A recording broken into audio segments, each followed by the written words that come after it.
광활한 골짜기 앞에 서 있다고 상상해 보세요. 그곳은 시간이 잊어버린 뼈들의 무게로 땅이 금이 가는 곳입니다. 태양은 드러난 두개골의 조각, 하나하나 부러진 갈비뼈 하나하나, 제자리를 벗어난 넙다리뼈 하나하나를 가차없이 내리쬐입니다. 이 메마른 뼈들의 들판을 가로지르는 바람은 먼지와 함께 오래된 한숨을 실어 나릅니다. 아직 들려지지 않은 이야기들, 침묵 속에 끝난 전투들, 죽음의 문턱에 버려진 약속들의 속삭임입니다. 이 골짜기의 중심에는 생명의 흔적이 전혀 없습니다. 하늘에는 새 한 마리 없고 나무 그림자조차 없으며 흐르는 물소리도 들리지 않습니다.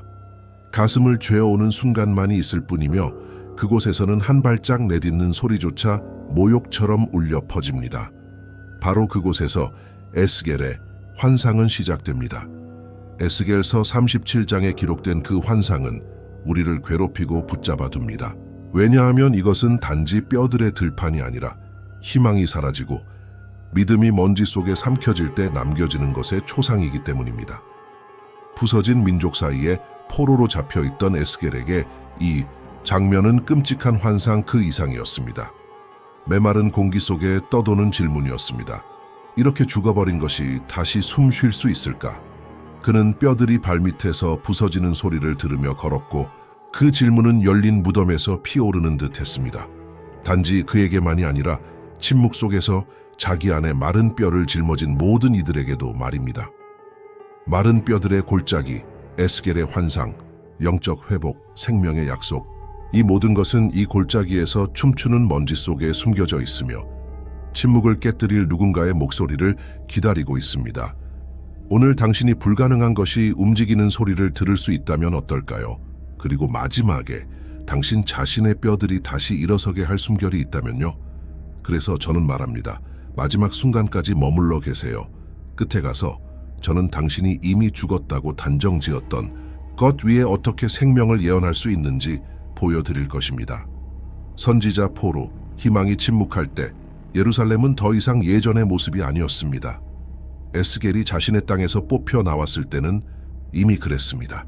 성스러운 축제를 알리던 나팔 소리도, 성전 안에서 울려 퍼지던 제사장들의 노랫소리도 더는 없었습니다.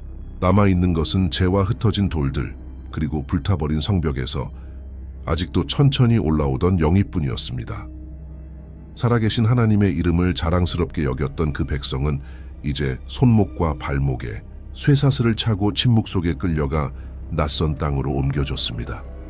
바벨론에서는 강가가 더 이상 하늘로 올라가지 않는 기도들을 달래주는 위안이 되었습니다. 에스겔은 모든 것이 어디서 잘못되었는지 이해하려 애쓰는 또 다른 포로에 불과하지 않았습니다. 그는 제사장이었고 선지자였으며 하나님의 음성을 듣고 더 이상 듣고 싶어 하지 않는 백성에게 전하도록 따로 구별된 사람이었습니다. 시편은 바벨론의 강가에서 백성이 앉아 울고 버드나무에 수금을 걸고는 이스라엘을 결코 버리지 않겠다고 약속하신 하나님은 어디 계시냐고 물었다고 전합니다. 시편 137편. 그러나 그곳 교만한 바벨론 한복판에서도 아브라함의 하나님은 무릎 꿇은 자들에게 여전히 속삭이고 계셨습니다. 뒤에 남겨진 예루살렘의 골목마다 언약과 약속과 맹세의 기억도 함께 남았습니다. 하나님의 임재를 상징하던 성전은 돌 하나하나 무너지고 적의 불길에 더럽혀졌습니다. 이제 모든 성스러운 것들로부터 멀리 떨어져 있으니 이스라엘의 남자와 여자들은 가슴 속에 참아 입 밖에 내지 못할 질문의 메아리를 품고 있었습니다. 끝인가? 우리는 바람에 흩어지는 재에 불과한가? 에스겔은 이 이방의 땅 한가운데서 자신의 백성이 흘리는 눈물이 낯선 먼지와 뒤섞이는 것을 두 눈으로 보았습니다. 그는 쇠사슬에 묶여 떨어진 남편과 아내를 보았고 알지 못하는 신들의 언어 속에서 자라는 아이들을 보았습니다. 그것은 뼈가 아직 살아있는 동안에도 마르는 땅이었습니다. 그러나 침묵한 자들 사이에서 에스겔은 계속 들었습니다. 그렇게 그는 죽지 않는 희망의 대변자가 되었습니다. 그의 목소리는 가장 크지도 가장 아름답지도 않았지만 모든 것이 끝을 향해 달려가는 듯한 순간에도 멈추지 않는 목소리였습니다. 그는 포로 생활이 단순한 징벌이 아님을 이해했습니다. 그것은 하나님께서 허락하신 중단이었고 그 중단 속에서 약속은 다시 기억될 것이었습니다. 가족들은 집에서 쫓겨날 수 있었지만 말씀은 에스겔에게서 빼앗기지 않았습니다. 그의 마음은 단순한 기억만을 품고 있지 않았습니다. 그는 부르심을 간직하고 있었습니다. 그리하여 그 백성이 바벨론에서 뼈마저 마르게 될 때 하나님은 죽음이 생명에 도전받을 골짜기를 걷게 될 사람을 준비시키고 계셨습니다. 포로 생활은 노래를 잠재우고 성벽을 허물었지만 어둠 속에서 하나님의 음성을 듣는 자의 귀를 잠재울 수는 없었습니다. 강은 임시로 친 천막 사이로 아무 소리 없이 흘러갔지만 선지자의 가슴 속에는 여전히 약속이 흘러가고 있었습니다. 쇠사슬과 그리움 사이에서 에스겔은 아무도 빼앗을 수 없는 것을 붙잡고 있었습니다. 그것은 단순한 희망의 연설이 아니었습니다. 그것은 다음 환상을 들을 준비가 된 마음이었습니다. 그 환상이 뼈와 침묵과 먼지로 이루어졌을지라도 말입니다.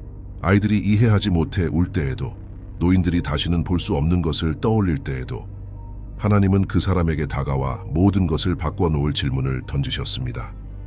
성경에서 가장 무서운 환상, 악몽의 골짜기 떡 밤은 끝이 없을 것만 같았습니다. 그때 에스겔은 주님의 손이 자신 위에 뻗쳐오는 것을 느꼈습니다. 천둥도 없었고 번개도 없었고 기적을 보려고 모여든 무리도 없었습니다. 침묵 속에서, 포로 생활의 고독 속에서 하나님은 선지자의 손을 붙잡아 그가 결코 상상할 수 없던 곳으로 데려가셨습니다. 에스겔서 37장은 이렇게 시작됩니다.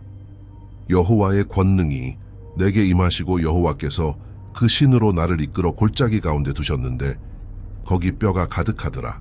잠시 눈을 떠서 땅 전체가 죽음의 모자이크로 뒤덮인 곳에 있다는 충격을 상상해 보세요. 첫 발걸음이 뜨거운 먼지 속으로 꺼지며 얇은 먼지구름이 일어나 샌들 위를 덮습니다. 마른 뼈들이 너무나도 혼란스럽게 흩어져 있어서 갈비뼈가 부러지는 소리, 제자리를 벗어난 두개골이 스치는 소리를 듣지 않고는 발을 디딜 틈조차 없습니다. 선지자는 도망칠 곳이 없습니다. 주의 영은 그를 이쪽 저쪽으로 걷게 하셨습니다. 멀리서 보게 하려는 것이 아니라 느끼게 하려는 것이었습니다. 태양빛 아래 희게 빛나는 모든 뼈 조각에서 죽음의 말 없는 신음을 듣게 하시기 위함이었습니다. 2절은 이렇게 확인해 줍니다.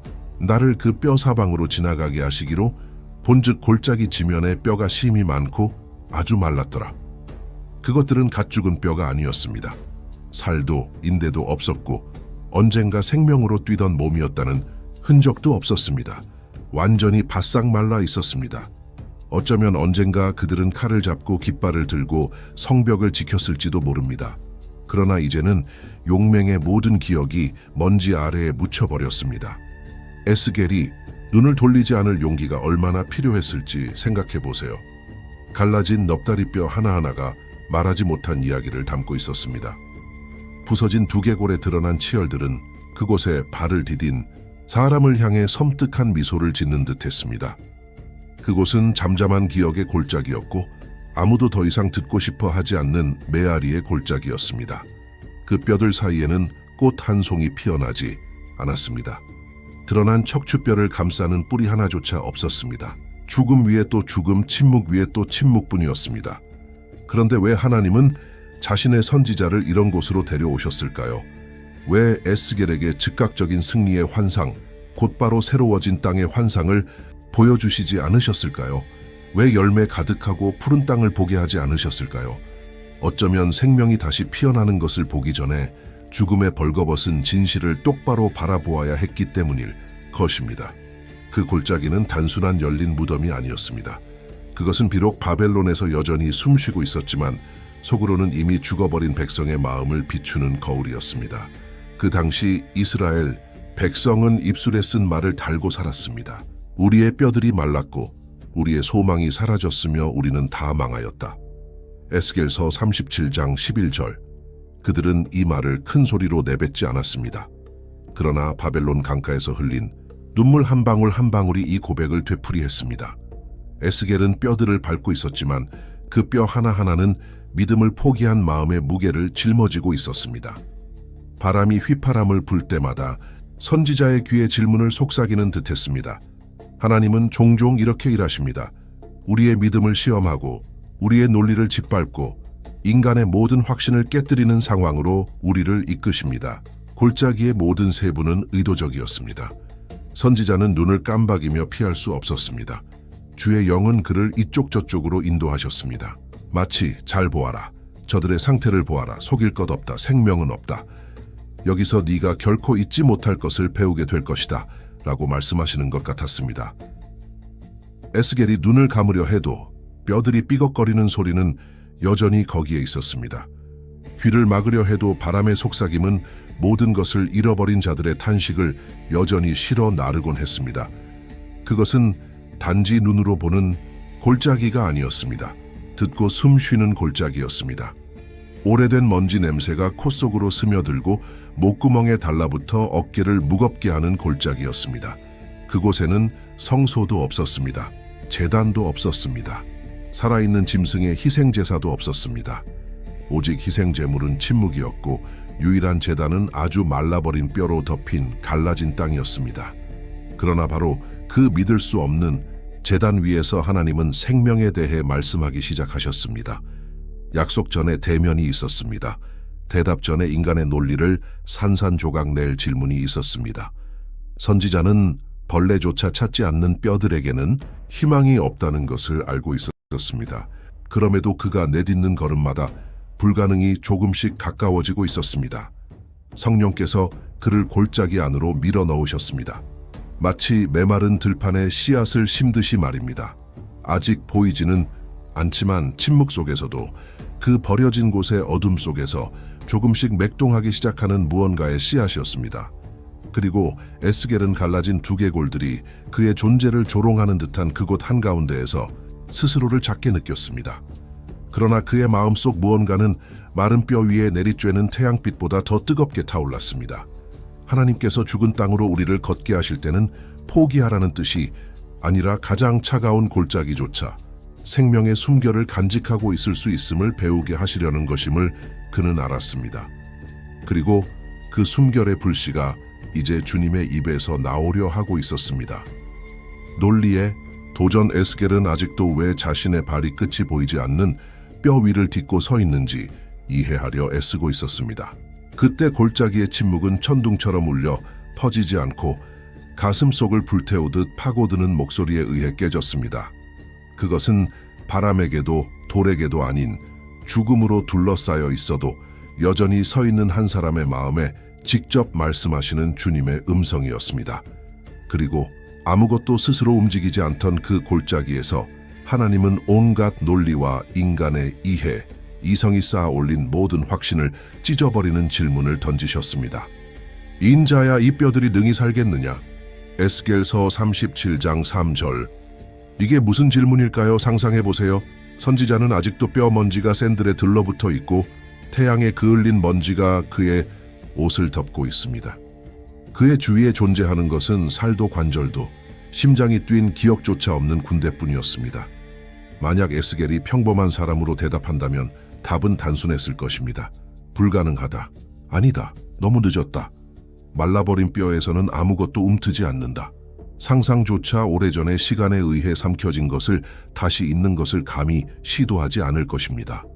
하지만 에스겔은 그 질문을 던지신 목소리를 알고 있었습니다. 그는 그것이 도발이 아니라 불가능 속에서 준비되고 있는 계시임을 알았습니다. 그래서 죽음이나 생명을 논리로 설명하려 들기보다 선지자는 동시에 용기이자 겸손인 답을 선택합니다. 주 여호와여 주께서 아시나이다. 이 답에는 말 이상의 무게가 담겨 있습니다. 내 눈은 주의 말씀이 창조하실 것을 볼 수 없나이다. 그 골짜기에서 부활을 배워야 할 것은 군대가 아니라 선지자였습니다. 그리고 그와 함께 언젠가 우리의 뼈들이 말랐다고 고백할 온 백성이었습니다. 하나님은 분석을 요구하신 것이 아니었습니다. 통계를 원하신 것도 아니었고 남은 것에 대한 인간의 진단을 원하신 것도 아니었습니다. 하나님은 믿음의 고백을 원하셨습니다. 인생에서 우리는 몇 번이나 비슷한 질문을 들었을까요? 희망이 더 이상 숨쉬지 않는 상황 앞에 서본 적이 몇 번이나 있었을까요? 더 이상 기워, 붙일 수 없는 깨진 결혼, 모든 문을 닫아버린 것 같은 멀어진 자녀, 날마다 싸우는 사람의 힘을 바닥내는 병. 그때 하나님의 음성은 조용히 속삭이십니다. 이것이 다시 살 수 있겠느냐? 바로 여기서 믿음은 껍데기 신앙과 갈라집니다. 성전 벽 안에서 기적을 노래하는 것은 누구나 할 수 있습니다.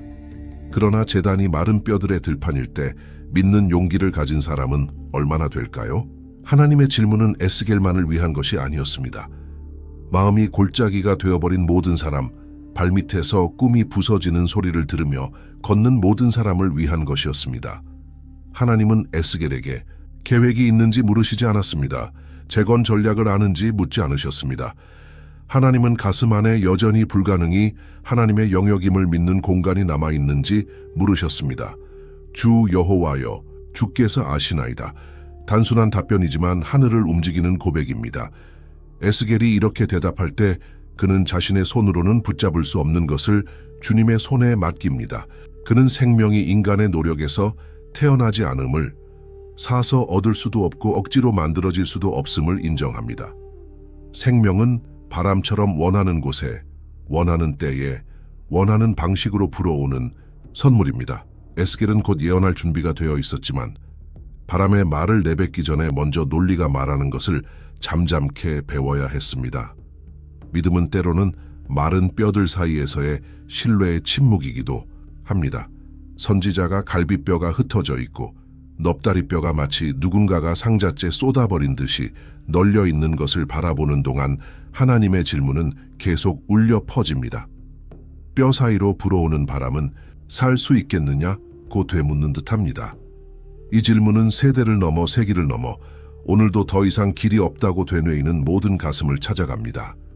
하나님은 그 답을 몰라서 묻지 않으십니다. 인간이 스스로 붙잡고 있던 확신을 내려놓는 고백을 듣고 싶으신 것입니다.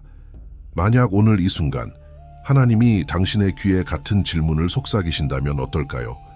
만약 그분이 당신의 폐허를, 당신 마음속 골짜기들을, 당신이 이미 죽었다고 선언한 것들을 보시며 너는 이것이 다시 숨 쉴 수 있다고 믿느냐고 물으신다면요?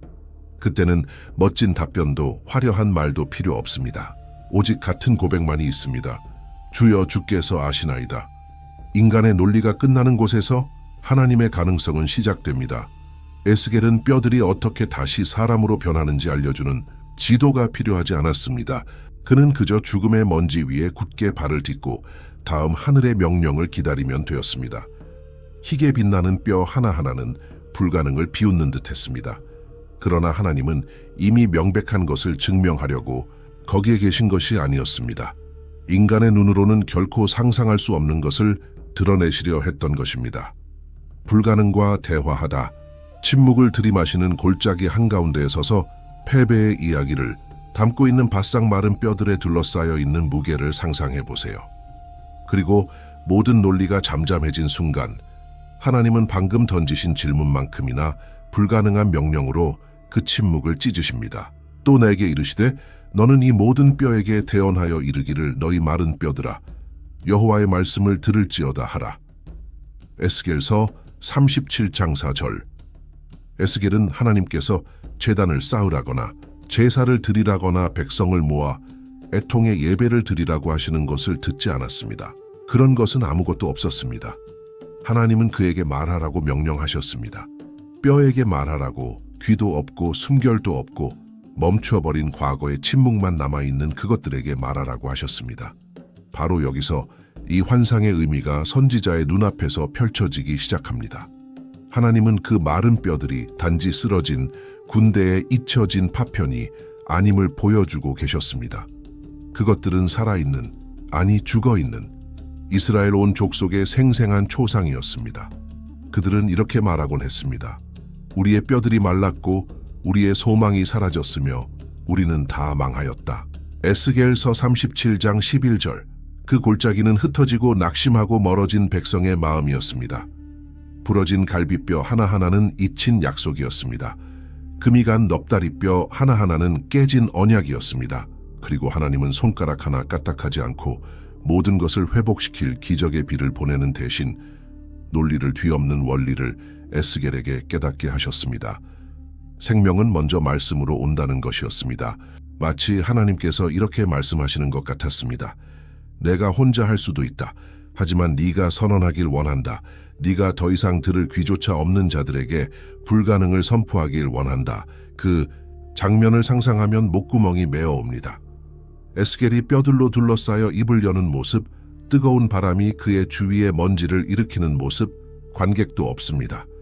무언가 일어날 것이라는 보장도 없습니다. 오직 그의 목소리만이 있을 뿐, 해골 하나하나가 그의 무모함을 비웃는 듯한 그 들판 위로 메아리칩니다. 하나님께서 우리에게 이미 묻어버린 것들에게 말하라고 요구하실 때가 몇 번이나 있을까요? 끝으로만 보이는 곳에 생명을 선포하라고 우리에게 도전하실 때가 몇 번이나 있을까요? 선지자의 순종은 허황된 영웅심이 아닙니다. 그것은 눈에 보이는 것에 길들여지길 거부하는 믿음입니다. 에스겔은 뼈들이 어떻게 자신을 들을지 묻지 않았습니다. 과정에 대한 설명을 요구하지 않았습니다. 인대가 어떻게 뼈에 붙을지, 근육이 어떻게 아무것도 없는 곳에서 생길지 따지지 않았습니다. 그는 그저 말했습니다. 하나님이 명령하셨기 때문에 말했고, 하나님의 말씀은 인간의 논리에 의존하지 않아도 불가능을 현실로 만드실 수 있기 때문에 말했습니다. 여기서 놓쳐서는 안 될 중요한 점이 있습니다. 이스라엘 온 족속은 이 말씀을 들어야 했습니다. 영적으로 죽어 있었고 무너진 예루살렘 성벽과 낯선 바벨론 광장 사이에 흩어져 있었음에도 불구하고 말입니다. 이스라엘의 모든 조각들이 그 골짜기에 흩어져 있었고 누군가가 입을 열어 포로 생활의 침묵을 깨기를 기다리고 있었던 것입니다. 하나님은 지금도 동일하게 일하십니다. 죽어버린 것을 회복시키길 원하실 때 하나님은 길이 없어 보이는 들판에서라도 예언할 준비가 된 사람을 찾으십니다. 보이지 않는 것과 대화하고 더 이상 길이 없다고 맹세한 자들에게 희망을 선포할 사람들을 부르십니다. 뼈에게 말하는 것은 어쩌면 믿음의 가장 순수한 형태입니다. 죽음조차 마지막 말을 갖고 있지 않다고 선언하는 것이기 때문입니다. 육지를 마른 땅에서 방주를 지으며 비가 무엇인지도 모르는 세대에게 조롱당했던 노아를 기억하세요. 혹은 적군에게 둘러싸여 다친 바다 위로 지팡이를 내밀었던 모세를 떠올려 보세요. 혹은 돌벽을 나팔로 무너뜨리기에는 너무 약해 보였던 그 나팔을 들고 성벽을 돌았던 여호수아를 생각해 보세요. 그들 모두 각자의 방식으로 그 골짜기에서 에스겔이 들었던 것과 같은 음성에 순종했습니다. 그리고 모두 증명했습니다. 하나님께서 말씀하실 때 인간의 논리는 침묵할 수밖에 없음을 선지자는 자신의 목소리를 높였습니다.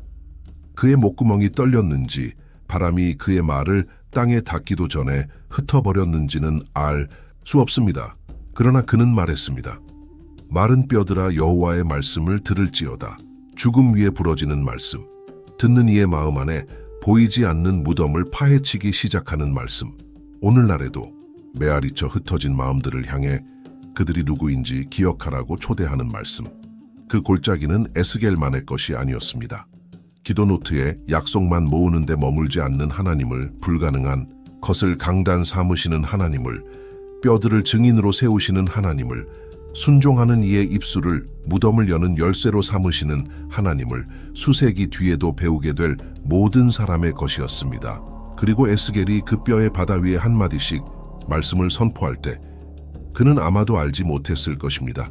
그의 순종이야말로 불가능을 흔들기 시작할 첫 숨결이었음을.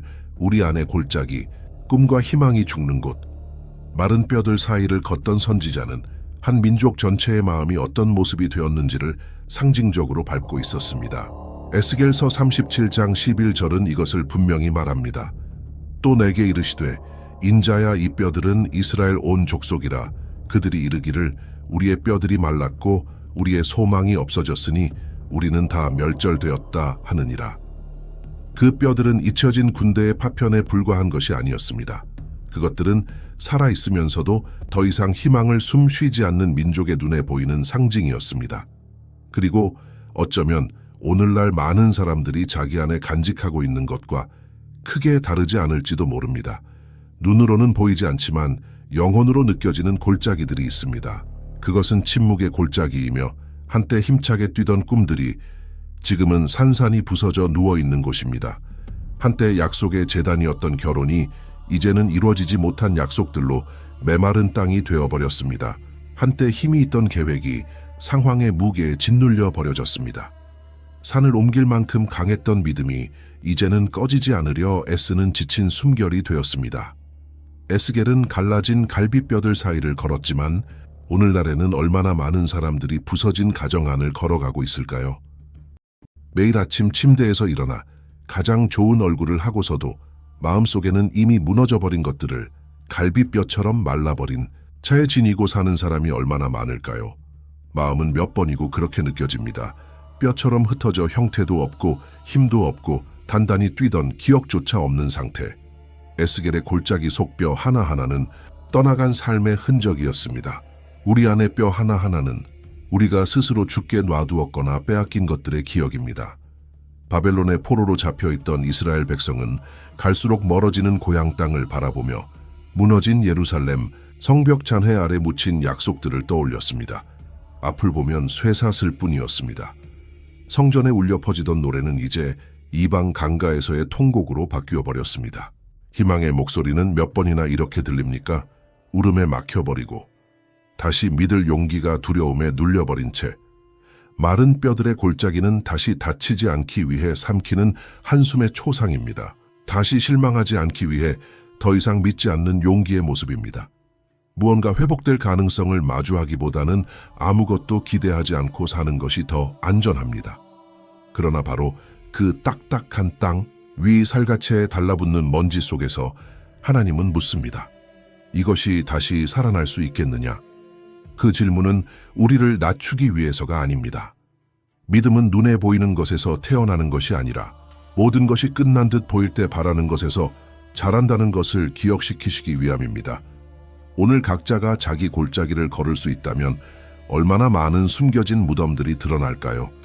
버려진 사랑, 두려움에 질식된 소명, 배신에 상처 입은 신뢰, 영혼 속에 흩어진 뼈들, 침묵의 층으로 덮인 채.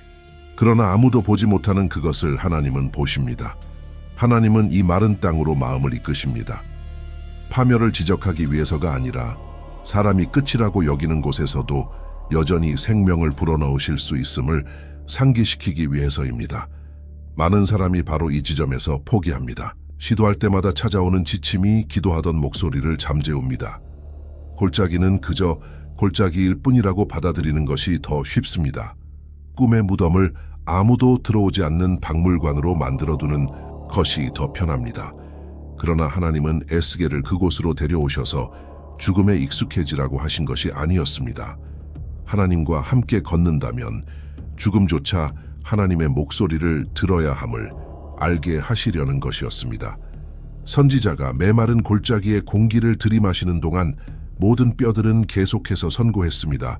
우리는 말랐다. 우리의 소망은 죽었다.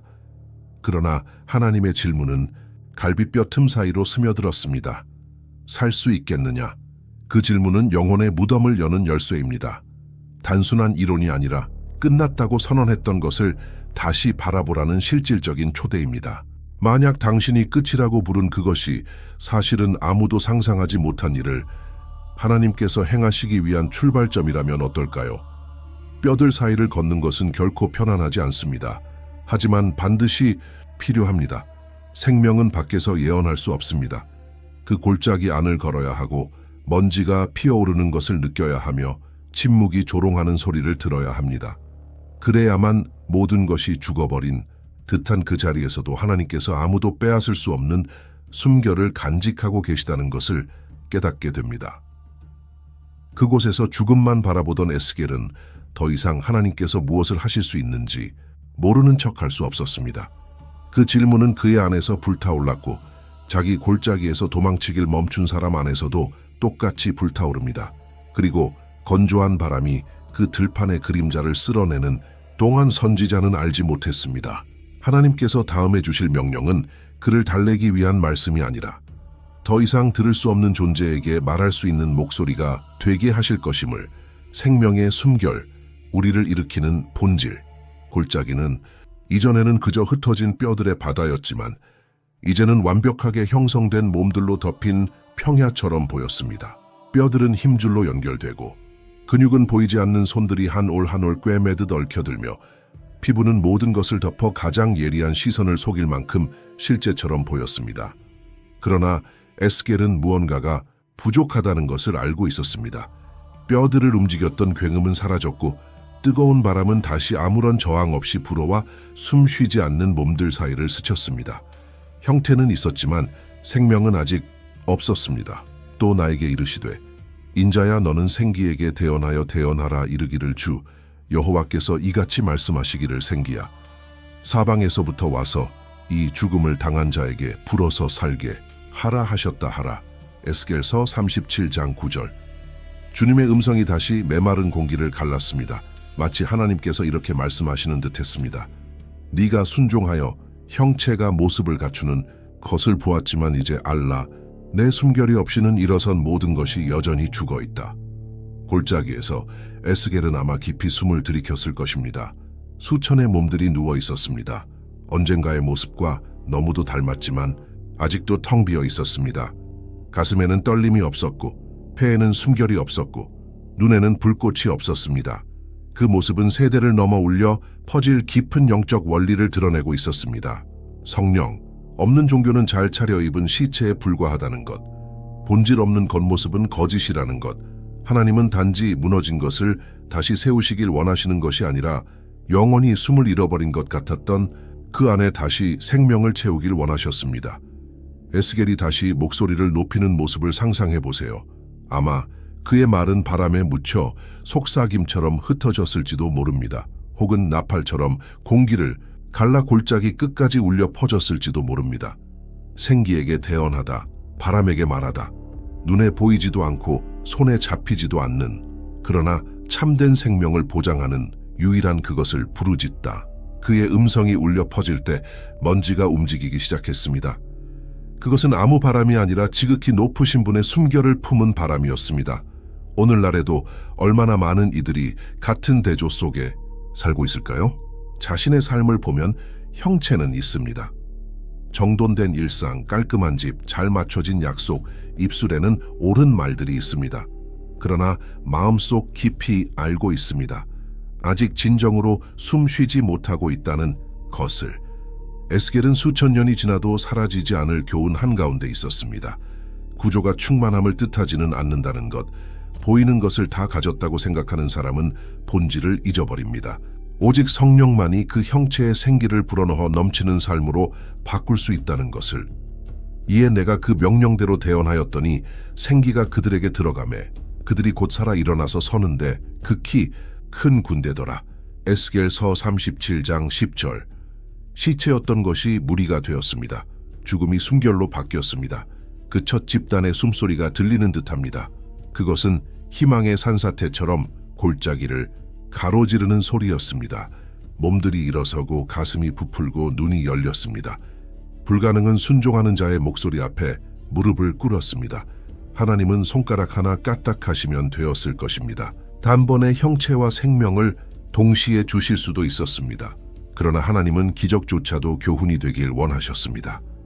먼저 뼈들이 서로를 찾도록 배우게 하셨습니다. 그리고 힘줄과 근육이 힘만으로는 방향을 잡을 수 없음을 가르치게 하셨습니다. 마지막으로 하나님의 숨결은 눈에 보이는 것을 뚫고 지나가 본질이 모든 것을 가치 있게 만든다는 것을 드러내셨습니다. 우리도 마찬가지입니다. 집을 정리하고 조각들을 모으고 겉보기에는 거룩한 습관을 따른다 해도 성령이 그 안에 없다면 모든 것은 여전히 골짜기에 누워있을 뿐입니다. 얼마나 많은 사역, 교회, 가정이 형태는 아름답지만 숨결이 없어 질식하고 있을까요? 얼마나 많은 목소리가 옳은 말을 하고 있지만 안에서는 이미 생명의 소리를 잃어버렸을까요? 에스겔은 우리에게 보여줍니다. 겉으로 회복되는 것만으로는 충분하지 않다는 것을. 우리는 입을 열어야 합니다. 사방에서부터 오라, 생기야 죽은 것 위에 불어라. 그 보이지 않는 바람이 공기를 갈라 죽어있던 몸들 속으로 맥박을 채울 때 선지자 자신도 아마 가슴 속에서 무언가가 달라지는 것을 느꼈을 것입니다. 마치 군대를 일으키는 그 성령께서 그에게도 다시 확신을 불어넣어 주시는 듯 했습니다. 하나님이 지나가지 못할 거리는 없고 밝히지 못할 포로 생활의 어둠은 없으며 훈련장이 될 수 없는 골짜기는 없다는 확신이었습니다. 패배의 상징이던 골짜기는 이제 살아있는 약속의 들판으로 바뀌었습니다. 뼈들이 부딪히는 소리는 발이 땅을 딛는 소리로 바뀌었고 침묵의 소리는 일어선 군대의 숨소리가 되었습니다. 그 광경 앞에서 에스겔은 깨달았습니다. 이것은 단지 옛 백성만을 위한 것이 아니었습니다. 성령이 불어올 때 아무것도 예전과 같을 수 없다고 믿을 모든 세대를 위한 것이었습니다. 그리고 이제 지극히 높으신 분의 바람을 들이마시는 몸들 사이에서 에스겔은 하나님께서 다음에 무슨 말씀을 하실지 여전히 들어야 했습니다. 왜냐하면 그 숨결은 끝이 아니었습니다. 그것은 골짜기뿐 아니라 희망이 침묵해버린 모든 마음에 무덤을 열어줄 약속의 시작이었기 때문입니다. 완전한 회복의 약속, 무덤이 열리다. 생명의 숨결은 끝이 아니었습니다. 그것은 에스겔과 이스라엘, 그리고 우리 모두가 반드시 깨달아야 할 계시의 시작이었습니다.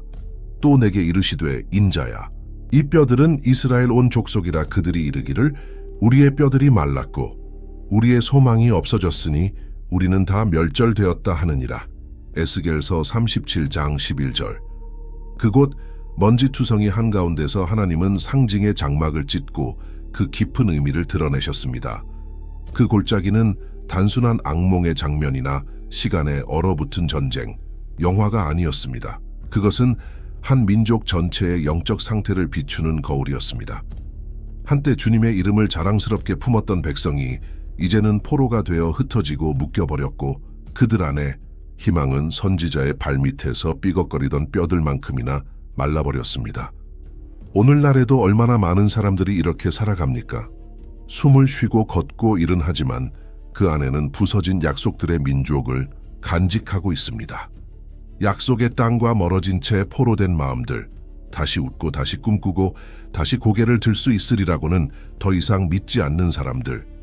마른 뼈들의 골짜기는 구약 속에만 갇혀 있지 않습니다. 그것은 인류의 역사 전체로 이어져 왔습니다. 그렇기에 이 환상은 지금도 살아있습니다. 죽어버린 것을 드러내는 동시에 하나님이 여전히 되살리기를 원하신다는 것을 선포합니다. 하나님은 문제의 실체를 드러내는 데서 멈추지 않으십니다.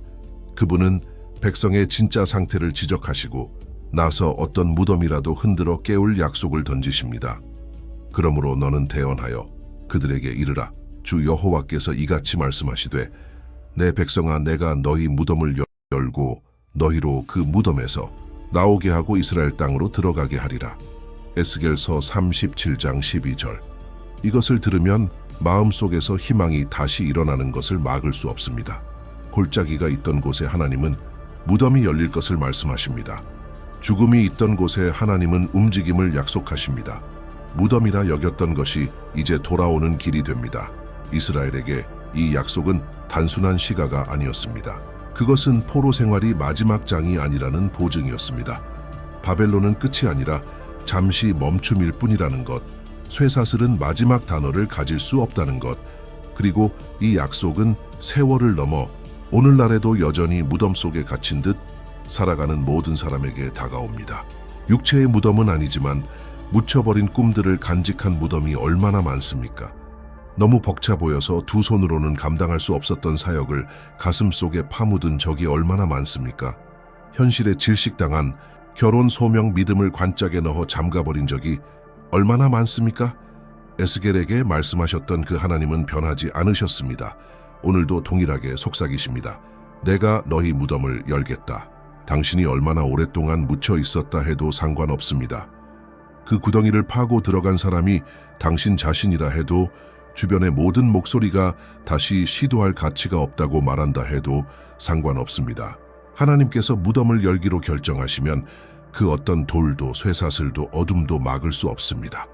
그 약속은 단순한 순간의 위로가 아닙니다. 영적 지형을 바꾸는 선언입니다. 백성은 그 구덩이에서 끌려나와 다시 자신의 땅으로, 모든 것이 시작된 그곳 만남의 장소, 약속의 장소로 돌아갈 것입니다. 내가 너희 무덤을 열고 너희로 그 무덤에서 나오게 할 때에 너희가 나를 여호와인 줄 알리라. 내 백성아. 에스겔서 37장 13절. 하나님은 이것이 단순히 인간의 필요를 채우기 위해서가 아니라는 것을 분명히 하십니다. 이 회복은 더 큰 목적을 품고 있습니다. 그것은 세상으로 하여금 아브라함과 이삭과 야곱의 하나님이 바로 아무도 일어설 수 없다고 여긴 것을 다시 세우시는 동일하신 하나님임을 알게 하려는 것입니다. 하나님이 무덤을 여실 때 그것은 단지 당신만 일어나게 하시려는 것이 아닙니다. 다른 이들이 하나님의 손길을 보고 그분이 여호와이심을 알게 하시려는 것입니다. 오늘날에도 이 약속을 들어야 하는 포로들이 얼마나 많습니까? 마치 골짜기의 뼈처럼 흩어진 가족들이 누군가가 일어나 이 약속을 선포해 주길 기다리고 있지 않습니까? 아마 당신도 돌아올 수 없을 거라 믿으며 살아왔을지 모릅니다. 하지만 하나님은 외형만 다시 세우지 않으십니다. 그분은 안쪽 깊숙이 숨결을 불어넣으십니다. 아무도 파고 싶어 하지 않는 무덤을 여시고 수치뿐이던 곳에 정체성을 되돌려 주십니다. 에스겔은 이 말씀이 그의 살갗을 타고 세우며 드는 살아있는 불길 같았을 것입니다. 맞닿았던 뼈 하나하나, 자리를 찾은 근육과 그것을 덮은 살갗, 그 안으로 들어간 숨결까지 모든 것은 하나님께서 자신의 백성을 잊지 않으신다는 서명이었습니다. 그 골짜기는 최종 무덤이 아니라 기적의 교실이었습니다. 그리고 에스겔이 그 약속을 들으며 서 있을 때 서 있는 군대의 발밑으로 스며드는 바람 속에 그 약속의 메아리가 흔들리고 있었습니다. 그러나 선지자는 알아야 했습니다. 무덤이 열리고 백성이 그곳에서 나올지라도 거기서 끝이 아닙니다. 왜냐하면 약속은 단지 자유로운 발로만 완성되지 않기 때문입니다.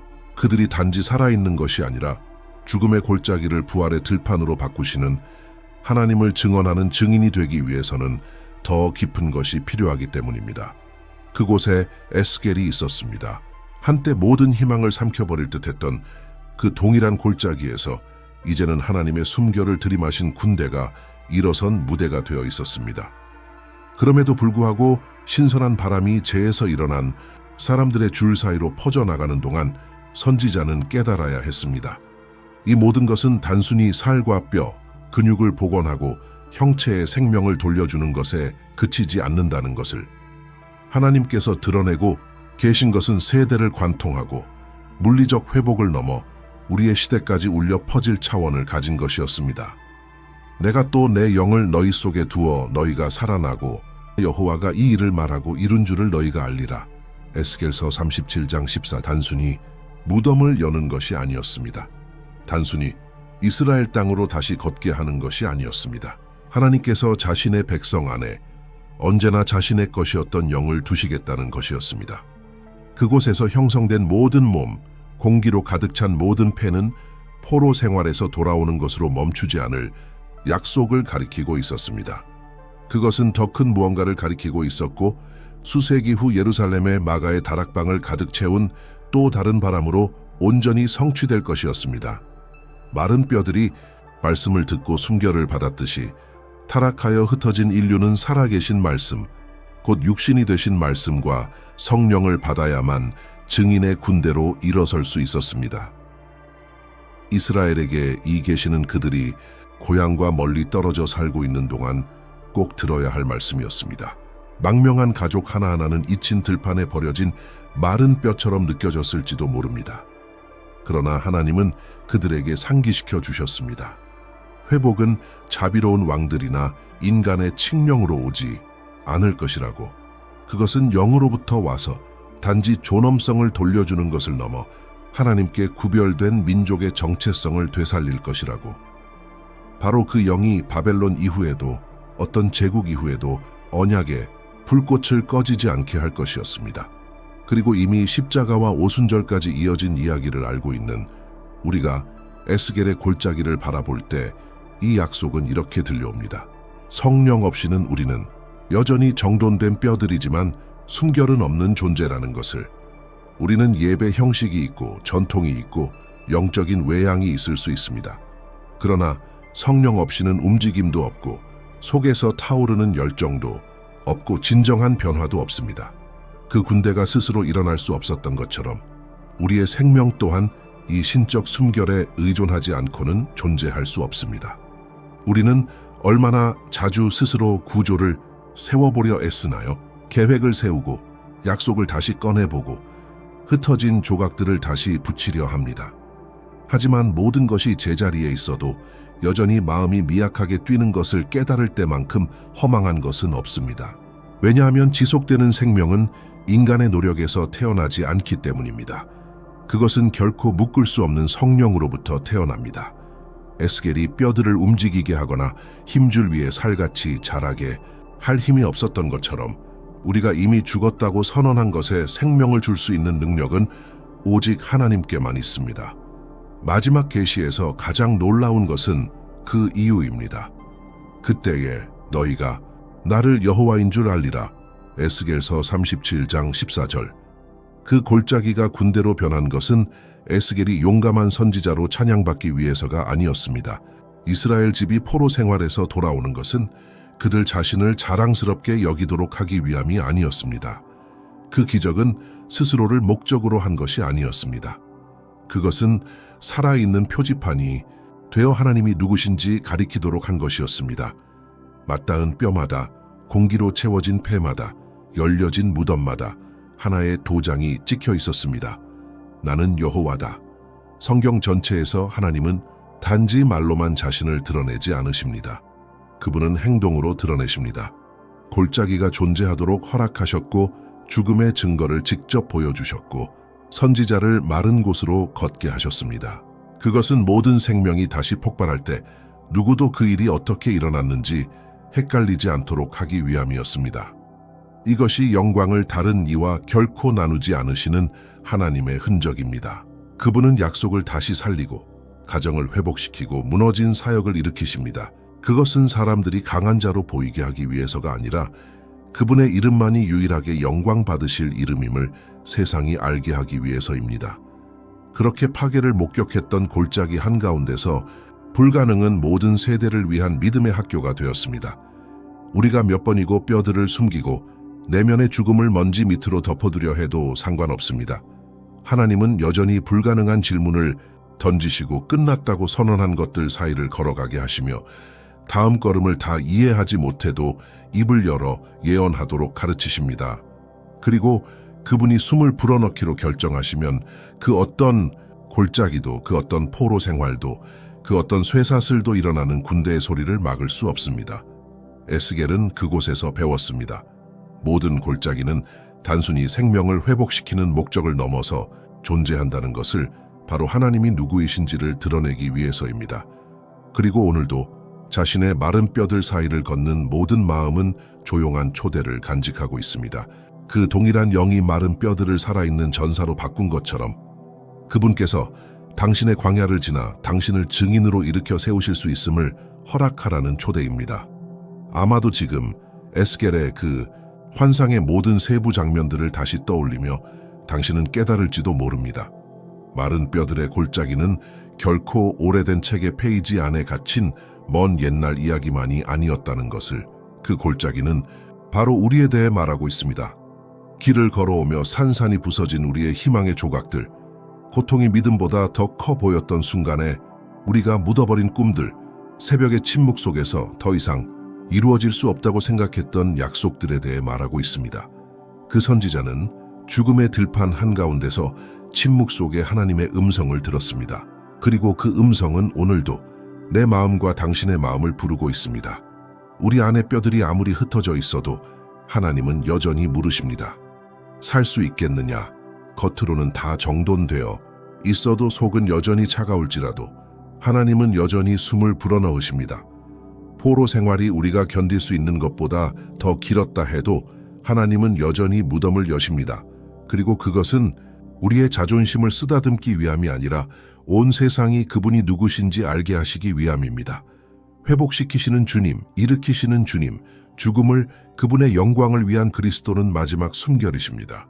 그분은 우리를 가장 깊은 무덤, 곧 죄에서 끌어내시는 영이십니다. 십자가 위에서 그분은 당신과 내가 더 이상 죄책감과 수치에 짓눌려 마른 뼈처럼 흩어져 살지 않도록 자신을 내어주셨습니다. 그리고 오늘 그 골짜기에 울려 퍼졌던 그 동일한 음성이 당신을 부르고 있습니다. 하지만 골짜기가 완전히 조용해진 그 순간에도 하나님은 새로운 시작을 준비하고 계셨습니다. 에스겔이 본 것은 단순히 죽음에서 생명으로 돌아가는 장면이 아니었습니다. 그것은 세대와 세기를 넘어 하나님께서 어떻게 잃어버린 것을 찾으시고 다시 붙들어 주시는지를 보여주는 선언이었습니다. 우리 안에도 여전히 무덤과 같은 공간이 남아 있습니다. 겉으로는 모두 정돈된 것처럼 보여도 마음 한구석에는 아무도 모르게 덮어둔 뼈들이 있습니다. 그 뼈들은 실패일 수도 있고 잃어버린 관계일 수도 있고 포기한 사명일 수도 있습니다. 그 골짜기 한가운데서 하나님은 말씀하십니다. 내가 직접 너희의 무덤을 열겠다. 이스라엘에게 바벨론은 끝처럼 보였지만 하나님께는 통로였습니다. 지금 우리의 골짜기 또한 포로 생활처럼 느껴질지라도 하나님은 거기서도 일하십니다. 때로는 무너짐이 있어야만 다시 서게 되고 완전히 바닥까지 내려가야만 하나님이 하신 일임을 누구도 부인할 수 없게 됩니다. 마른 뼈들이 서로를 찾아 소리를 내며 맞닿았던 것처럼 우리의 잃어버린 조각들도 하나님의 손에서 제자리를 찾습니다.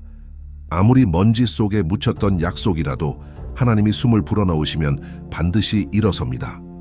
그리고 그 장면은 단순한 개인의 회복을 넘어서 또 다른 골짜기에 누워있는 사람들에게 살아날 희망이 됩니다. 결국 에스겔이 본 것은 죽음의 골짜기가 아니라 하나님이 영광을 위해 준비하신 들판이었습니다. 오늘 우리가 걷는 길 위에도 아직 마른 뼈들이 남아있을지 모릅니다. 그러나 하나님은 그 뼈들을 결코 버려두지 않으십니다. 그분은 여전히 무덤을 여시고 여전히 생명을 불어넣으시며 여전히 우리를 통해 당신이 누구이신지 세상에 드러내십니다. 희망이 죽어버린 듯한 무덤에서 나오라고. 어쩌면 당신은 이제까지 돌아갈 수 없을 거라 믿으며 살아왔을지도 모릅니다. 자신의 조각들이 너무 많아 누구도 그것들을 모을 수 없다고 생각했을지도 모릅니다. 그러나 마른 뼈들 사이를 에스겔과 함께 걸으셨던 그 하나님은 오늘도 당신의 이야기 속을 걸으십니다. 땅바닥에 버려진 모든 것을 하나하나 모으십니다. 그리고 그분은 단지 당신의 형체를 다시 세우시려는 것이 아닙니다. 그분은 생명을 불어넣기 원하십니다. 새 영을 불어넣기 원하십니다. 그리스도를 당신 안에 불어넣기 원하십니다. 그러니 오늘 바로 그 자리에서 당신의 마음이 오직 예수 그리스도만이 주실 수 있는 생명의 숨결에 순복해야 한다는 것을 깨달았다면 지금 바로 그렇게 하세요. 만약 당신이 주님의 길에서 멀어졌다가 다시 구원자와 화해하길 원하거나 영원한 구원을 향한 새로운 여정을 시작하길 원한다면 믿음과 용기를 가지고 아래의 댓글로 고백하세요. 주 예수님, 나는 주님을 나의 유일하고 충분한 주님이자 나의 생명의 구세주로 영접합니다. 그리고 이미 이 숨결을 가슴에 간직하고 있다면 댓글에 힘찬 아멘을 선언하세요. 그 아멘 하나하나가 이 메시지를 더 멀리 퍼뜨려 골짜기를 가로지르는 바람처럼 생명을 전하게 될 것입니다. 혹시 오늘 당신 주위에도 자기만의 마른 뼈 골짜기에 누워있는 사람이 있다면 이 영상을 꼭 공유해 주세요. 왜냐하면 결국 이 이야기는 우리만을 위한 것이 아닙니다. 그것은 회복된 모든 이야기를 통해 살아계신 하나님을 세상에 드러내시길 원하시는 그분에 관한 것이기 때문입니다.